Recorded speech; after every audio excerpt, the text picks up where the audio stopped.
Hi everyone, this is Veronica. आज का topic हमारा डिस्कशन का रेड राइस पे है, जो कि असम से यूएस की तरफ एक्सपोर्ट किए जाएंगे। अब ये रेड राइस क्या है, क्योंकि नॉर्मली हम खाते हैं, हमको बासमती राइस के बारे में पता है। रेड राइस असम के कितने न्यूट्रिशनल हैं, ये सब हम डिटेल में डिस्कस करेंगे। अगर आपका कोई भी डाउट हो, आप मेरे साथ कनेक्ट कर सकते हैं इंस्टाग्राम, फेसबुक, ट्विटर, टेलीग्राम, कहीं पे भी। पीडीएफ आपको सिर्फ और सिर्फ मेरे टेलीग्राम चैनल पे मिलेगा। कोई भी डाउट हो आप पूछ सकते हैं, because I feel together we can make a huge difference. अब देखिए किस कॉन्टेक्स्ट में बात कर रहे हैं, और यहाँ पे पिक्चर में आप देख सकते हैं कि रेड राइस किस तरीके के दिखते हैं। अब इंडिया के जो राइस एक्सपोर्ट्स हैं उसमें ये बहुत ही इम्पॉर्टेंट स्टेप है कि पहला कंसाइनमेंट जो है यूएसए के लिए वो जा चुका है। कब गया है? 4 मार्च 2021 की बात हो रही है। थर्सडे को फ्लैग ऑफ कर दिया गया। रेड राइस फाइनली इंडिया से, असम से यूएसए की तरफ एक्सपोर्ट होना शुरू हुए। अब ये जो रेड राइस हैं इनमें आयरन बहुत ज़्यादा है, आयरन रिच है। और ये असम में कहाँ पे ग्रो किए जाते हैं? ब्रह्मपुत्रा वैली में। और इनको ग्रो करने में कोई भी केमिकल फर्टिलाइज़र जो है वो यूज़ नहीं होता। और ये जो राइस की वैरायटी है इसको बावधान भी बोला जाता है। और इंटीग्रल, अगर आप देखेंगे, बहुत लोग इंडियन डाइट में एक्चुअली राइस एक बहुत ही स्टेपल फूड है, तो आसामीज डाइट में भी है, उनका एक इंटीग्रल पार्ट है ये रेड राइस, जिसको एक्सपोर्ट किया जा रहा है। और दूसरी बात मैंने आपको बताया, ब्रह्मपुत्रा वैली में इसको ग्रो किया जाता है। अगर आप असम का, मैं आपको लास्ट में मैप दिखाऊंगी और बताऊंगी कि किस तरह से असम जो है 2 वैलीज में डिवाइडेड है, ब्रह्मपुत्रा वैली और दूसरी आपकी बराक वैली आ जाती है। वो हम लास्ट स्लाइड्स में डिटेल में डिस्कस करेंगे। और इनका नाम याद रखिएगा, रेड राइस और बावधान राइस। रेड कलर क्यों है? क्योंकि इसमें एंथोसाइनिन जो है वो प्रेजेंट होता है। ये प्रीलिम्स के लिए इम्पॉर्टेंट है। एंथोसाइनिन की वजह से रेड कलर इसका आता है। अब बावधान, ये जो रेड राइस हैं, वैसे भी अगर आप पैडी, जो राइस की फसल है, पानी में ग्रो करती है, लेकिन जो बावधान है ये डीप वाटर पैडी है। इसको काफ़ी डीप वाटर चाहिए ग्रो करने के लिए। और आयरन रिच रेड राइस हैं, जो मैं आपको बता चुकी हूँ। अब देखिए, ब्रह्मपुत्रा वैली में मैंने आपको कहा कि यहाँ पे केमिकल फर्टिलाइजर्स इसको ग्रो करने के लिए नहीं चाहिए, क्योंकि ब्रह्मपुत्रा जब पीछे काफ़ी अच्छा एलुवियम सॉइल जो है वो छोड़ जाती है, जिसमें काफ़ी न्यूट्रिएंट्स होते हैं, इसलिए और कोई केमिकल फर्टिलाइज़र यूज़ करने की ज़रूरत नहीं होती है। और स्पेशली बावधान को ब्रह्मपुत्रा वैली के उन एरियाज़ में ग्रो किया जाता है जहाँ पे लैंड काफ़ी सबमर्ज्ड है, पानी वहाँ पे रहता है, क्योंकि ये डीप वाटर पैडी है। यहाँ पे बाकी के राइस ग्रो नहीं हो सकते, बावधान ईजिली ग्रो होता है। अब इसका एक मेन कैरेक्टरिस्टिक बावधान राइस का ये है कि इसके जो सीड्स हैं वो ईजिली गिरते नहीं हैं, राइट। तो ये एक अच्छा इसका कैरेक्टरिस्टिक है। रेड कलर एंथोसाइनिन पिगमेंट्स की वजह से है। और उसके साथ साथ माइक्रो न्यूट्रिएंट्स की बात करें तो इसमें iron, zinc, vitamin A, antioxidants, ये सब प्रेजेंट रहते हैं। तो काफ़ी न्यूट्रिशियस है, इसलिए यूएस भी इसको खरीद रहा है। अब इसके बाद जो लीडिंग राइस एक्सपोर्टर है एलटी फूड्स, वही इस रेड राइस को सोर्स कर रहा है। और ये जो कंसाइनमेंट्स हैं जो 4 मार्च 2021 को भेजी गई हैं यूएस की तरफ, इनको फ्लैग ऑफ किसके द्वारा किया गया है? जो चेयरमैन हैं आपके APEDA के। APEDA का फुल फॉर्म याद रखिएगा, agricultural and processed food products export development authority. अब इसके एक्सपोर्ट से फ़ायदा क्या होगा कि डेफिनेटली जो हम बात करते हैं कि फार्मर्स की इनकम इंक्रीज़ होनी चाहिए, तो ब्रह्मपुत्रा वैली के जो फार्मर्स हैं उनकी इनकम इंक्रीज़ होगी। अब जिस तरह से हम ब्राउन राइस भी खाते हैं, आपने देखा होगा, जो लोग हेल्दी डाइट पे विश्वास रखते हैं तो वो ब्राउन राइस को प्रेफर करते हैं। तो ब्राउन राइस की तरह, वाइट राइस की तरह रेड राइस में भी बहुत ज़्यादा हेल्थ बेनिफिट्स हैं। ऑलरेडी मैं बता चुकी हूँ, इसमें एंथोसाइनिन है। और प्लस इस राइस को आप हल्ड और अनहल्ड दोनों तरीके से खा सकते हैं। यानी राइस को जब पॉलिश किया जाता है तो उसका ऊपर वाला जो हस्क होता है, जो छिलका होता है, उसको उतार दिया जाता है। तो हल्ड और अनहल्ड राइस दोनों तरीके से इसको कंज्यूम किया जा सकता है। आप उसको उस कवर के साथ भी खा सकते हैं, कवर के बिना पॉलिश करके भी खा सकते हैं। तो काफ़ी आई ग्रैबिंग कलर आप इसके फोटोज़ में देख सकते हैं कि इसका रहता है। न्यूट्रिएंट वैल्यू भी इसकी काफ़ी ज़्यादा है। अब जैसे मैंने बताया, इसको फ्लैग ऑफ किया है APEDA के चेयरमैन ने। ये जो agricultural process food products export development authority है, ये राइस एक्सपोर्ट्स को लेटली बहुत ज़्यादा प्रमोट कर रही है और कोलैबोरेशंस इसकी हर स्टेक होल्डर्स के साथ चल रही हैं, चाहे वो कंपनीज़ हों, फार्मर्स हों, इस तरह के ऑर्गेनाइजेशंस हों जो राइस एक्सपोर्ट को बूस्ट करने में हेल्प कर रहे हैं।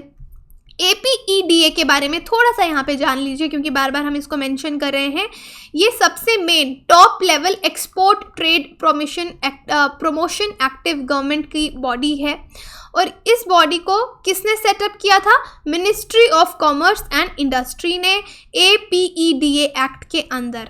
और ये जो एक्ट है ये दिसंबर 1985 में पास किया गया था और इसके बाद इसको जब इस्टेब्लिश किया है, इम्प्लीमेंट फाइनली इफेक्ट में ये फरवरी 1986 में आई। तो आपको APEDA क्या है, कौन सा एक्सपोर्ट बॉडी है, ये मालूम होना चाहिए।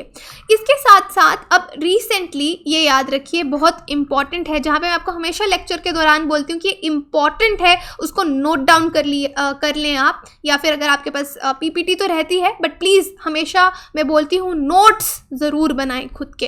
तो यहाँ पे देखिए REPF rice export promotion forum जो है, ये इंडियन गवर्नमेंट के अंदर अभी सेटअप की गई है, APEDA इसके देखरेख में।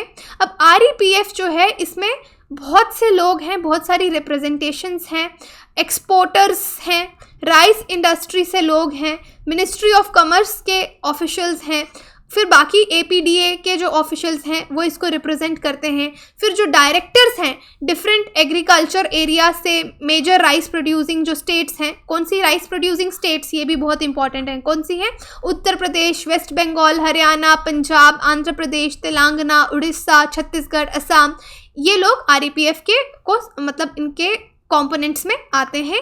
और राइस एक्सपोर्ट प्रमोशन फोरम है वो बनाया गया है ताकि राइस के एक्सपोर्ट्स को बूस्ट मिले।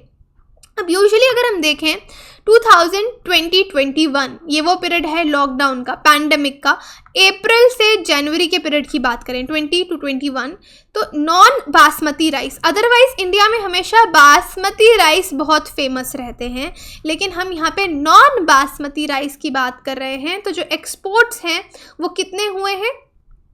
26,058 crore April to January 2021 against 11,543 crore reported during April January 2020। तो आप देख सकते हैं कि काफ़ी इंक्रीज एक्सपोर्ट्स में हुआ है।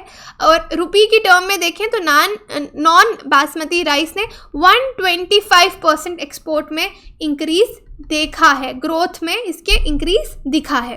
तो ये बहुत ही रिमार्केबल इंक्रीज है राइस के एक्सपोर्ट को लेके, स्पेशली पैंडेमिक के टाइम जब आप देख सकते हैं कि सब बिजनेस ठप पड़े थे जो मेजर कमोडिटीज़ के होते हैं, लेकिन इंडियन गवर्नमेंट ने बहुत अच्छे मेजर्स आप कह सकते हैं, सेफ्टी प्रिकॉशंस लिए और राइस एक्सपोर्ट हमारा बहुत अच्छे से होता रहा, तभी ये वैल्यू हमको दिख रही है।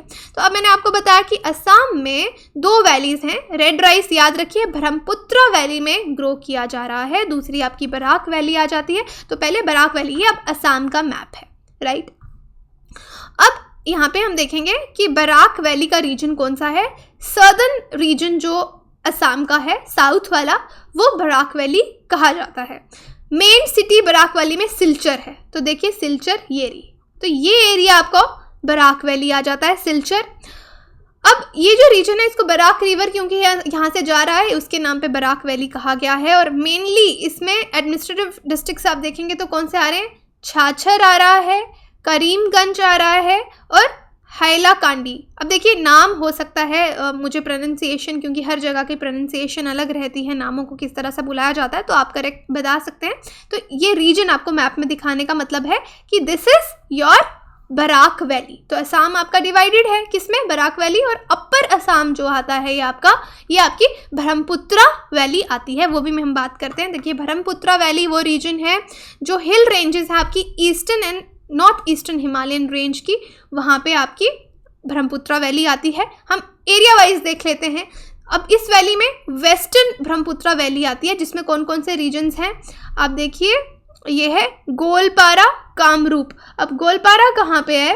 तो देखिए ये जो रीजन है, राइट, ये आपकी ब्रह्मपुत्र वेस्टर्न ब्रह्मपुत्र वैली आ गई। सेंट्रल वैली रीजन में आपके दारंग, नागांव ये वाले रीजन आएंगे। अब देखिए यहाँ पे सर्च करते हैं, इसमें दारंग वाला रीजन कौन सा है, ये दारंग और नागांव, ठीक है। ये एरिया आपका सेंट्रल ब्रह्मपुत्र वैली आ गई। और उसके बाद ईस्टर्न ब्रह्मपुत्र वैली में आपके कौन कौन से डिस्ट्रिक्ट्स आएंगे, ये सोनितपुर आ गया, आपका लखीमपुर वाला एरिया आ गया, फिर डिब्रूगढ़ आ गया, फिर आपका शिव सागर या शिव सागर जैसे भी आप इसको बोलें, ये वाला रीजन आ गया। तो ये सब जो अपर असम है आपका, ये आपकी ब्रह्मपुत्र वैली कहलाई जाती है। तो यहीं पे ये जो अपर ब्रह्मपुत्र वैली है, अपर असम है या ब्रह्मपुत्र वैली है, यहाँ पे रेड राइस को ग्रो किया जा रहा है। तो इसलिए मैं आपको मैप में भी बताना चाहती थी कि असम के कौन से रीजन में इसको ग्रो किया जा रहा है और हम इसको एक्सपोर्ट कर रहे हैं। तो यही था आज का डिस्कशन, जिसमें हमने जाना कि रेड राइस जो हैं वो कहाँ से यूएस को एक्सपोर्ट किए जा रहे हैं इंडिया से। तो राइस एक्सपोर्ट्स इंडिया की आप बात कर सकते हैं, क्योंकि बहुत ज़्यादा स्टेप्स लिए जा रहे हैं इसके एक्सपोर्ट को लेके। दूसरा हमने देखा कि असम के कौन से रीजन से, ब्रह्मपुत्र बराक वैली के बारे में जाना, कौन सा एरिया असम का जहाँ पे ये ग्रो किए जाते हैं। कोई भी डाउट हो आप मेरे साथ कनेक्ट कर सकते हैं। और आप स्टडी IQ से हमारा कोई भी कोर्स लेना चाहते हैं तो आप हमारी वेबसाइट विजिट कर सकते हैं। एडिशनल इन्फॉर्मेशन के लिए लॉगिन कीजिए वेबसाइट पे और एप्लीकेशन भी डाउनलोड कर सकते हैं। Thank you so much.